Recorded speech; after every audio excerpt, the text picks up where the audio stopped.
बसवा कहाँ के बसिलावा गाड़ेले अपन पापा मारो यारे कहाँ के बसवा कहाँ के बसिलावा गाड़ेले अपन पापा मारो यार बनारस के बसवा बनारस के बसिलावा गाड़ेले अपन पापा मारो यार बनारस के बसवा बनारस के बसिलावा गाड़ेले अपन चाचा मारो अरे बसवा गड़त पापा नैना लोरी अइले देखी लेली बेटी तोहार अरे मारो पूजे लेली बेटी हो सुंदर बेटी देखही पापा नैना लोरे अरे मारो पूजे लेली बेटी हो सुंदर बेटी देखेली भैया नैना लोरे अरे मराओ न पूजा बेटी पूछा पापा बतिया काहे पापा ढरे नैना लोरे अरे मराओ न पूजा बहिनी पूछा भैया बतिया काहे भैया नैना ढरे लोरे किया भैया तोहर होई जात बिगड़ले किया खेत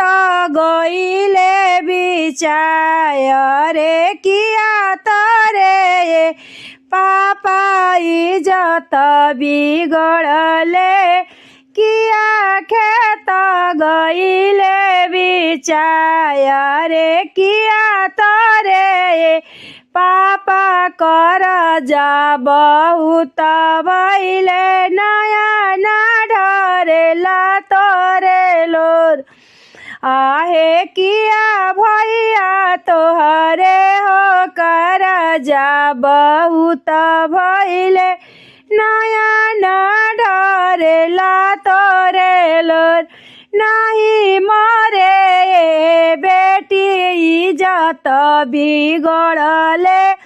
नहीं खेत गईले बिचाय रे नहीं मरे बेटी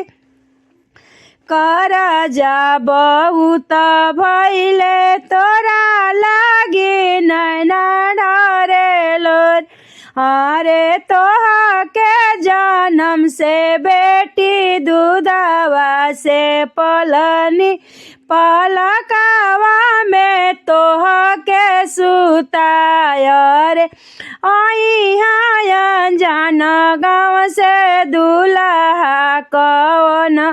दूल्हा से नूरे से करबाई पार रे से नूरा खरीदी दूल्हा भरिया तोरे मंगिया ले जाई है तोहा के बेसाय रे सिंदूरा ही भरी दूल्हा तोहा के खरीदी